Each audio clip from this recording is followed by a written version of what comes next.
Estamos ao vivo com o Bate-Papo FGV, que recebe especialistas da Fundação Getúlio Vargas para falar sobre temas em destaque e assuntos factuais. Hoje vamos conversar sobre as inovações nas redes sociais, com Marcos Facó, diretor de comunicação e marketing da FGV. As inovações digitais, elas caminham na velocidade da luz. Nunca se falou tanto sobre o tema, que atualmente também é alvo de polêmicas e discussões sobre privacidade e que produz milhares de novas ferramentas a cada dia. Uma das maiores tendências é o conteúdo em vídeos, que dominou o mercado digital.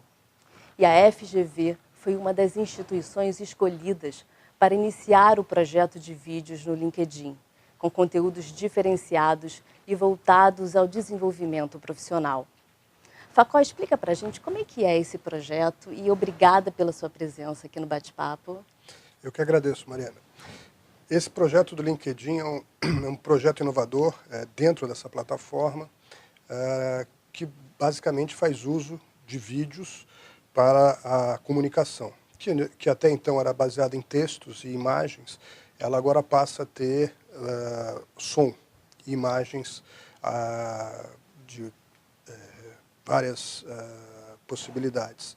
Isso já ocorria no YouTube, ocorria no Facebook, com o Facebook Live, como nós estamos agora, e o LinkedIn passa a disponibilizar isso, e a FGV passa então a ter mais um canal importante, que, como você sabe, a FGV hoje já tem mais seguidores que a Universidade de Harvard, ela é a instituição de ensino que tem mais seguidores no mundo, e nós pretendemos usar essa plataforma para divulgarmos as pesquisas, divulgarmos a produção de conhecimento que a FGV faz de maneira enfática, tornando essa pesquisa acessível à comunidade, à sociedade, vamos dizer assim, leiga, não acadêmica, de uma forma geral. Então, essa plataforma vai se prestar muito a essa solução para que a FGV chegue até um público mais abrangente.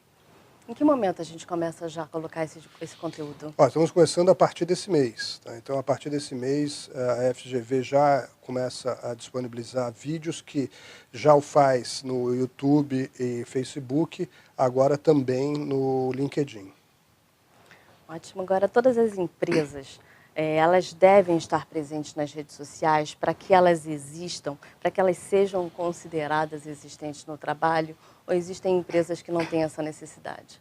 Olha, eu diria que, como quase todas as pessoas possuem a sua própria rede social, ou melhor, a sua presença na rede social, eu diria que as empresas também precisam estar nas redes sociais, sobretudo porque podem estar falando sobre a sua empresa.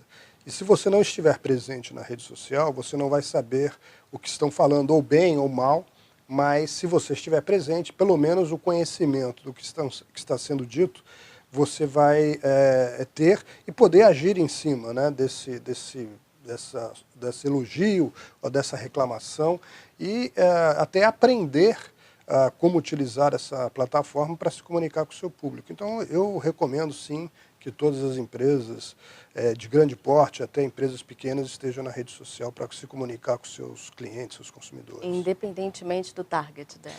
Independentemente do target. Obviamente, em princípio, que o seu cliente também use a rede social, que esteja presente lá, mas acredito que todos os clientes estão presentes em todos os negócios. Difícil achar um negócio que eu diria que não devesse estar presente na rede social. Eu acho que até negócios inusitados podem achar um novo formato de fazer uso para até tornar presente e trazer crescimento para suas vendas, seus negócios. Agora, de que modo as empresas devem utilizar as redes sociais como uma ferramenta de marketing, mas sem ser alvo dos haters and lovers? Assim, as pessoas que estão polarizadas na rede, né? Ou elas odeiam um assunto, ou elas amam um assunto. A gente não tem muito um meio termo de reflexão. Na verdade, existem categorias de usuários, vamos dizer assim, ou formas de que esses usuários participam nas redes sociais.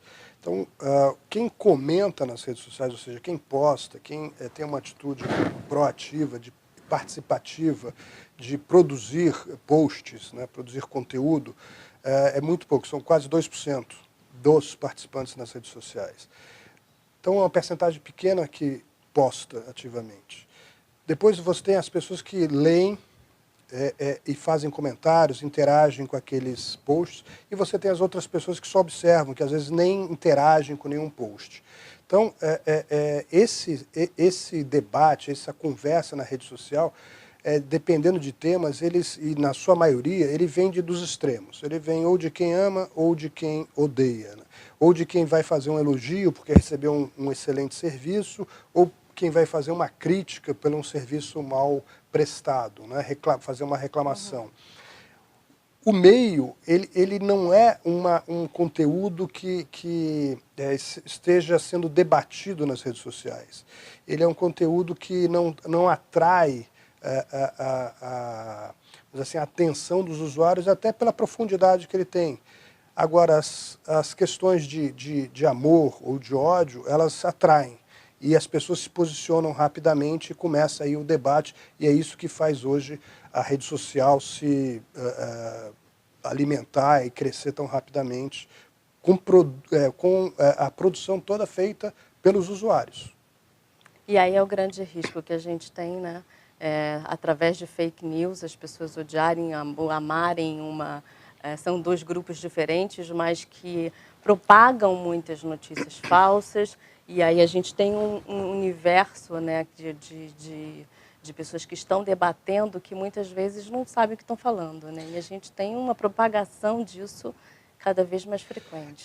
As fake news são um tema bem interessante, porque parece que é algo que surgiu nas redes sociais, né? E veículos de comunicação antigos, desde a época do rádio, jornal, televisão, também são tendenciosos em algumas das vezes. Nem sempre a notícia que está sendo veiculada ela é verídica em sua totalidade. Da mesma maneira, quando os políticos fazem propostas de plataformas de governo prometendo mundos e fundos, resolver a situação da educação ou da saúde, isso também não deixa de ser uma proposta vazia que todos sabem que não vai ser implementada. As redes sociais só exacerbam as fake news. E como um torcedor de time de futebol, se essa fake news lhe boa, no sentido de você concordar com aquilo, se você se identificar com essa fake news, aquilo lhe traz um posicionamento favorável, você replica essa fake news. Se você é do outro time, vamos dizer assim, do outro lado, você acusa isso de fake news. Então, existe fica uma polarização e o debate passa a ser bem polarizado nos extremos e sem conteúdo.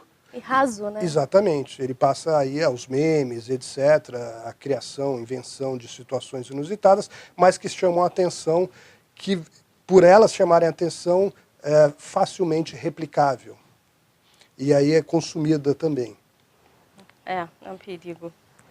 Agora, que novos tipos de negócios estão surgindo com as mudanças nesse ambiente digital? Olha, várias questões estão sendo colocadas. Acho que é um ambiente bem dinâmico. As modificações são muito rápidas, cada vez mais velozes. Então, essas plataformas, elas mesmas estão se modificando, se alterando, e novos hardwares estão possibilitando outras formas de interação. Então, o que se diz hoje é que do texto nós estamos passando para a voz, passamos para o vídeo, né? Então, hoje as pessoas têm o consumo de vídeo como o maior nas plataformas. E até um fato interessante, porque uma escola na Suíça, por exemplo, hoje não ensina mais caligrafia. Ela consulta o pai se quer que seu filho aprenda a escrever com uma caneta, porque ele digita. Então ele digita no celular, ele digita no tablet, ele digita no computador, ele não tem mais necessidade de escrever. Então ele consulta, quer que o seu filho aprenda a escrever? Então a gente vai parando de utilizar a escrita na forma tradicional e passa a digitação. Hoje passa-se a voz. Então, uma questão interessante é que todos os comandos, quer seja um exemplo na Siri, são dados por voz, isso tende a crescer. E nos home devices, como o Echo, o Google Home, no qual você faz consultas via voz. E aí o debate você hoje tem um Alexa, um Echo, um Google Home, você faz uma pergunta e ela lhe responde como a Siri no seu celular. E aí, a partir desse momento, que as redes sociais também passarem a utilizar cada vez mais a voz, como que entra a propaganda, né, nessa questão que é o que sustenta hoje as redes sociais? Se nós notarmos as redes sociais, Google e Facebook vivem do trabalho dos outros. Não há um trabalho deles, eles são uma plataforma e quem produz toda a comunicação dentro dessas plataformas somos nós. Então eles têm um trabalho gratuito da população e vendem propaganda para essa mesma população, bem diferente do modelo antigo das mídias de massa, que investem em jornalistas, investem em atores, investem em produções cinematográficas, etc., para poder vender propaganda. Essas plataformas não investem em nada em termos de conteúdo. Quem investe o tempo somos nós. O conteúdo está pronto ali, né? Cada um fabrica gratuitamente. O seu. Exatamente. Ele só proporciona um ambiente digital. Exatamente. E isso tende a mudar. Está mudando já para o vídeo e agora tende a mudar para esses devices de voz. Então, existe uma leitura histórica que o computador era dentro de uma grande sala, era uma máquina enorme, essa máquina foi reduzida, de repente ela foi para em cima da sua mesa, que é o desktop, depois ela foi para o seu colo, que é o laptop, ela foi para a sua mão, que é o celular, e agora é o implante. Então agora o que eles estão discutindo é que você vai ter o relógio, que é os wearables, e agora a ideia é que o chip seja implantado na pessoa. E aí você vai dialogar de uma forma que ainda não se tem definida como, mas cada pessoa vai ter um device implantado e vai se comunicar com as outras pessoas. Então, é a parte da máquina entrando no corpo da gente, e isso vai causar, obviamente, mudanças significativas desde a forma como se comunica, de negócios, etc. E de sua privacidade, enfim, N questionamentos. Agora, no início desse ano, a Organização Mundial de Saúde atualizou a classificação de doenças mentais. Todo mundo extremamente conectado, né? Dentre elas o vício em redes sociais. E hoje temos aplicativos que policiam o nosso tempo online. Chegam para você e falam assim, não, agora você já ficou 1 hora por dia, tá bom, é o suficiente. Agora, a gente correu muito para chegar até onde a gente está tecnologicamente. Agora, o exagero nos faz pisar no freio. Qual é a sua análise dessa dualidade? Do homem chegar no momento, como você está falando, de implantação de um chip para comunicação e, ao mesmo tempo, isso começar a fazer mal para a saúde dele, isso começar a entrar na OMS como um grande problema? Eu acho que são leituras específicas na questão da saúde, né? O homem ele não foi feito para trabalhar dentro de uma sala, sentado na frente do computador, como também não foi feito para passar horas do dia dentro de uma sala de aula, por exemplo. Ele vivia no campo e foi, através da industrialização, tendo toda a sua estrutura cultural, social alterada. E isso causa a doença que é o estresse, e que é um dos maiores males do século XX. Como é que isso foi combatido? Isso não foi combatido, isso foi se dando orientações como exercícios, alimentação, meditação, uma série de questões para aliviar esse problema de saúde ocasionado pela Revolução Industrial. Essa revolução tecnológica vai causar, com certeza, outros sintomas, outras questões que vão ser tratadas de maneira adequada com o passar do tempo. Então, eu acredito que há sim exageros por parte de pessoas que ficam viciadas, por exemplo, em videogames, ou não saem das redes sociais, mas tem pessoas que são viciadas em bebida, pessoas que são viciadas em fumo, pessoas que são viciadas em drogas, pessoas workaholics, etc. Então, o vício, ela não é uma condição da plataforma, da questão tecnológica, ela é uma condição do ser humano que é inerente ao uso que ele faz de certas o consumo que ele faz de certas ofertas que ele possui no seu dia a dia, enfim. Agora, em maio entra em vigor na Europa a Regulamentação Geral de Proteção aos Dados, que protege as informações dos usuários. E ainda não temos um padrão mundial de proteção aos dados Mas esse seria, na sua opinião, o pontapé inicial no combate à invasão da privacidade digital, Facó? Eu acho que, primeiro, nós temos que entender bem o que é invasão da privacidade digital. Isso ainda não é claro. Tá? Então, a partir do momento que eu coloco dados meus na rede social, em uma determinada rede social, por exemplo, no LinkedIn, quem for no meu perfil tem lá toda a minha formação acadêmica, Histórico. tem todo o meu histórico de trabalho, meu histórico profissional, tem meus contatos. Isso é algo público, é algo que eu coloquei espontaneamente. Esse dado vazar, ele já vazou, porque ele está na rede social. Então, o problema é o uso que as pessoas ou que as empresas farão com esses dados. E existem usos que são usos comerciais, que podem ser ou não criticados, como existem mau uso. Então, o mau uso é que deve ser primeiro entendido e classificado o que é o mau uso, e depois coibido e regulamentado para dizer como esses dados podem ser usados. Então, a foto que a pessoa põe no LinkedIn, ou como esse caso agora da Cambridge Analytica, os dados que foram vazados são dados públicos que estão lá. O que eles fizeram foi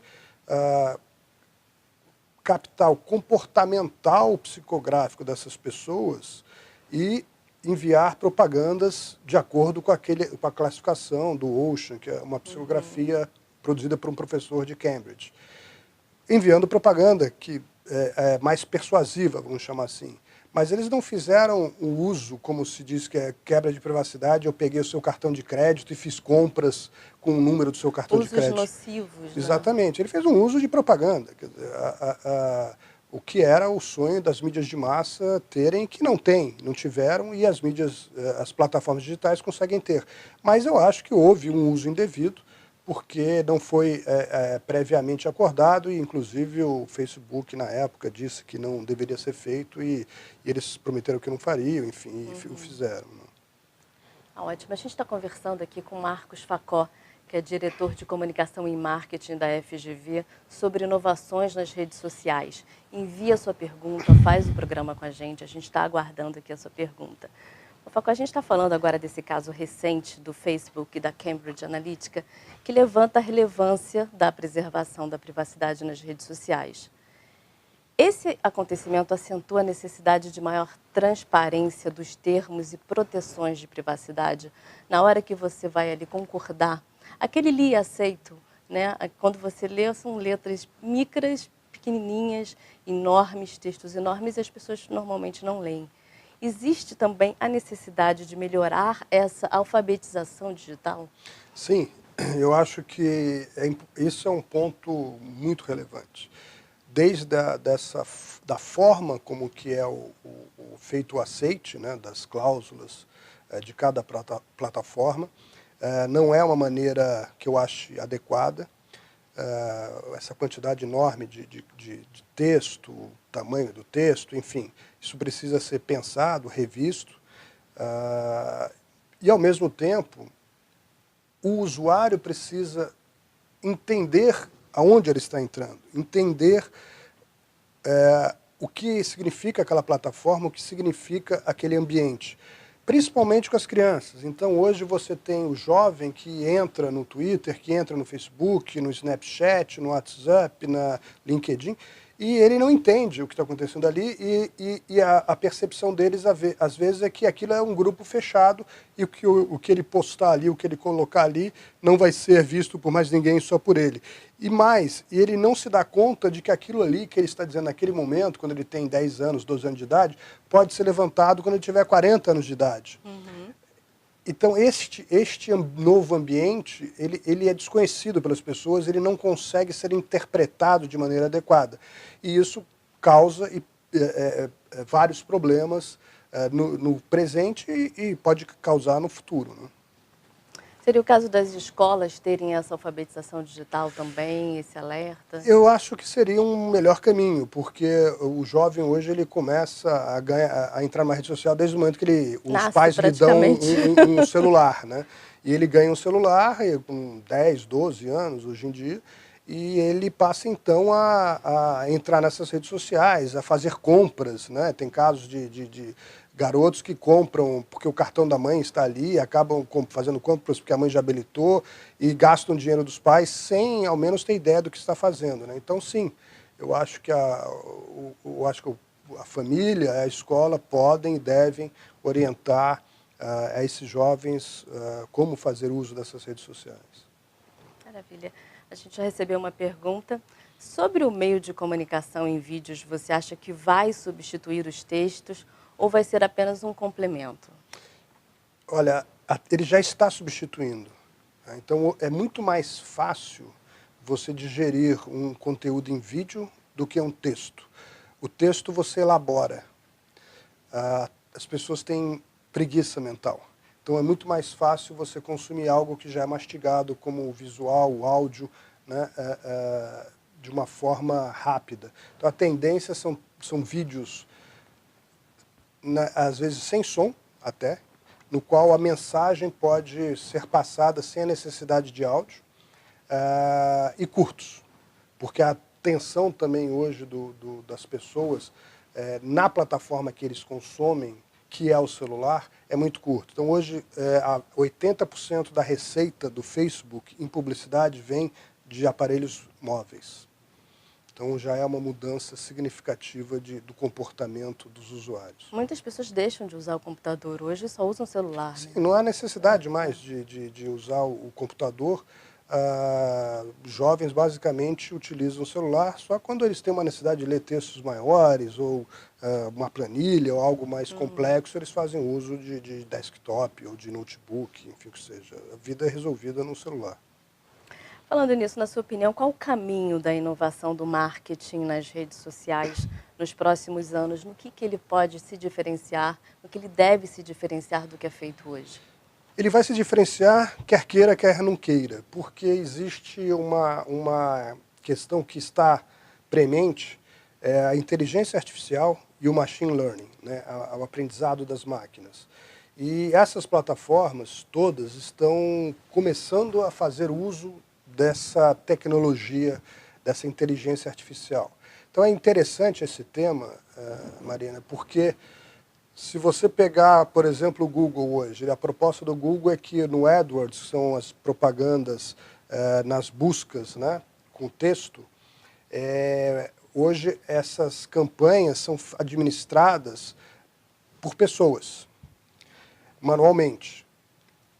E a proposta é que isso seja feito por máquinas, com inteligência artificial e machine learning, ou seja, você vai subir a campanha, que é o termo que nós usamos, e hoje é a pessoa que fica ali atrás vendo as palavras que performam melhor ou não. Isso vai ser feito por máquina. No momento que isso for feito por máquina, você tira a necessidade de ter pessoas ali, e obviamente as máquinas o farão muito melhor e mais rapidamente. Porém, a pergunta é, eu subo a campanha, e se a máquina do Google é que vai fazer a otimização da minha campanha, como é que isso vai se passar com relação à minha concorrência? Ela vai otimizar mais a minha campanha, do meu concorrente ou do outro concorrente? Qual campanha será melhor otimizada? Qual o critério? Qual o critério? Quem pagar mais?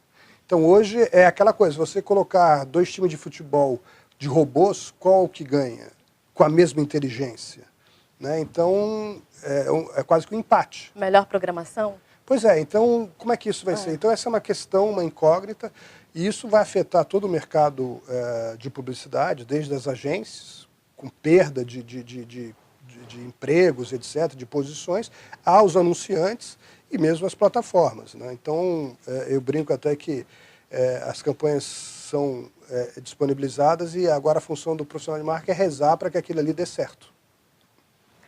Verdade. Agora, recebemos mais perguntas. Facol, você acredita que o escândalo do Cambridge Analytica fez o Facebook perder um pouco a credibilidade? Sim. Obviamente afetou a imagem do Facebook, porque ele permitiu que algo, vamos dizer assim, não muito correto acontecesse. Até onde eu sei do caso, a história começou com um professor de Cambridge, da Universidade de Cambridge, fazendo uma pesquisa psicográfica do comportamento dos usuários para uma pesquisa pessoal dele na universidade. E publicou o paper sobre isso. A consultoria Cambridge Analytica, sabedora desse estudo, dessa pesquisa, entrou em contato com esse professor e se apropriou dos dados desse professor. Então a culpa, neste caso, não era do Facebook. A culpa tem o Facebook de ter, se é que tem, permitido esse pesquisador fazer esse estudo. Mas a ideia é que fosse um estudo científico e não um estudo comercial, com finalidades de... Era acadêmico. Era um estudo acadêmico, puramente acadêmico. E errado está o professor que negociou esse estudo com a Cambridge Analytica, que é uma empresa... Os dois têm o mesmo nome, mas são coisas totalmente distintas. E a mídia se aproveita disso porque, obviamente, as verbas de propaganda e publicidade migraram para o Facebook, para o Google, para as plataformas digitais, e elas têm uma esperança de que esse valor, esse investimento volte para as mídias tradicionais, né? Mas sim, afetou, porque até a não compreensão pela grande maioria da sociedade do que realmente aconteceu. Sim. Temos outra pergunta. Como é que você pensa que as redes sociais podem alavancar a forma com que professores e alunos se relacionam? Em muitos casos, elas hoje já alavanca esse relacionamento entre professor e aluno, vamos dizer assim, esse relacionamento que antigamente se dava quase que exclusivamente dentro de uma sala de aula, ele hoje se expande em horário, em local, ou seja, você pode conversar com seus colegas de turma, seus professores, fora da sala, no fim de semana, à noite, etc., tirando dúvidas, interagindo, pesquisando, colaborando. Existem várias iniciativas de projetos colaborativos. Eu, por exemplo, faço muito trabalho com os alunos no curso de gestão de redes sociais, para que os alunos criem uma empresa fictícia e façam uso das plataformas como se fosse uma empresa verdadeira. E é um trabalho no qual que eles aproveitam bastante, saem super satisfeitos, felizes e com um grande aprendizado, porque é um trabalho muito hands-on, ou seja, na prática, como é que eles veem como é que a coisa funciona através da ação e da reação dos usuários. Além do que já temos há muito tempo, são os cursos online, né, que funcionam perfeitamente. Sim, funcionam, mas ainda existe talvez uma não compreensão ainda por parte do público e ainda há uma preferência pelo estudo presencial por parte dos alunos, etc., do que um estudo totalmente, vamos dizer assim, online, né? Agora, nas redes sociais, a gente vive em bolhas, recebemos apenas as informações que nos identificamos de acordo com as nossas curtidas, como a gente está conversando aqui, com os nossos gostos, os bots acabam direcionando a propaganda que vem para a gente. Não seria o momento das redes sociais se moverem também para um novo paradigma, propondo reflexões, conteúdos que desafiem as pessoas a pensarem de forma diferente do que elas estão habituadas? Mariana, essa é outra excelente questão pela questão do mito. Então, o que eu coloco muito no entendimento do que são as redes sociais vamos fazer uma comparação. As pessoas, no seu dia a dia, na sua vida fora das redes sociais, também vivem em bolhas. Vivem em bolhas desde que nascem. Elas, devido à sua origem, quer seja econômico, social, religiosa, ela passa a frequentar uma bolha. Então, se você é de uma determinada religião, você frequenta aquela igreja, aquela instituição, você vai para uma determinada escola, você frequenta aquele grupo, você mora em determinado bairro, você frequenta aquela bolha. E você conversa e você tem amizades com pessoas que você se identifica. Então, a bolha sempre foi criada socialmente desde sempre. As pessoas se identificam com quem as pessoas concordam. Você não tem amizade com quem você discorda, ou com quem você odeia. Você tem amizade com quem você concorda e, normalmente, com o mesmo pensar, a mesma situação socioeconômica, política, religiosa. O que faz as redes sociais é exacerbar isso e mostrar os vários grupos, que nós não temos acesso. Então, a rede social já faz e já possibilita que você tenha, pelo menos, o conhecimento de pessoas que pensam diferente de você. Que no seu dia a dia você raramente tem essa possibilidade, dada essas bolhas. Então, se você frequenta uma determinada religião, você tem aquele discurso, você tem aqueles dogmas, aquela seita, e você não tem a possibilidade de ir em outras igrejas, em outras religiões. As redes sociais, bem ou mal, se você quiser conhecer outras religiões, você tem essa possibilidade. Se você quiser conhecer como as outras pessoas pensam, você tem essa possibilidade. Mas, ao mesmo tempo, isso gera o debate. Elas estimulam a diversidade e também um confronto. Exatamente. E aí as pessoas tendem a defender o seu lado, tendem a defender a sua posição, e aí é que gera os extremos. Porque você é colocado frente a frente com o seu oposto. Enquanto que no seu dia a dia você tem pouca essa possibilidade. Se você encontra no pátio, na rua, uma pessoa que você não gosta, você tende a desviar dessa pessoa e procurar outro caminho. Na rede social você esbarra com esse pensar diferente e isso lhe incomoda. E na rede social você pode excluir aquela pessoa também? Pode, mas as pessoas... É uma forma de desvio. E isso é feito. Várias amizades são desfeitas por pensar diferente. Então, a gente vê exatamente o preconceito das pessoas como é antidemocrático, né? Porque as pessoas não gostam que os outros pensem diferente delas. Dá trabalho, né? Você se colocar no lugar do outro, entender Exatamente. porque ele pensa daquela forma. Exatamente. Pelo menos aceitar o pensamento Sim, do outro. Com certeza.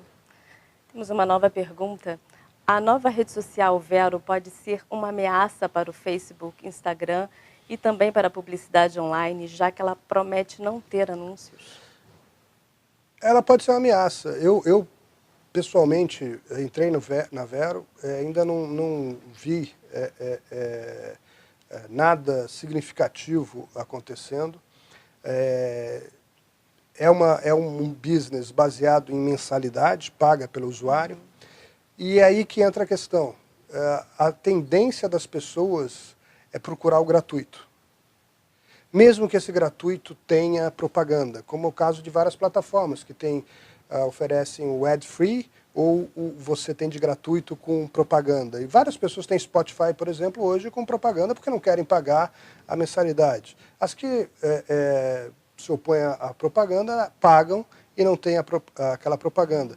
Então, essa rede ela vai para um extremo, a Vero, e pode ser que dê muito certo, mas para uma determinada faixa de pessoas que estão dispostas a pagar para se comunicar com os outros. O WhatsApp hoje faz esse papel um pouco, que é de graça, e você se comunica, mas em grupos menores. Para a Vero dar certo, ela precisaria que uma grande parcela da população adotasse, porque você não quer só encontrar duas pessoas. Sim. Isso você pode ter no WhatsApp. Você precisaria de encontrar várias pessoas. No Facebook você encontra quem você quiser. Certo. Agora, Facó, obrigada pela sua participação. A gente está chegando ao final do programa. Obrigada pela sua entrevista. Obrigada também pela sua participação. Mais informações sobre a Fundação Getúlio Vargas você pode ter no portal fgv.br. Boa tarde e até semana que vem.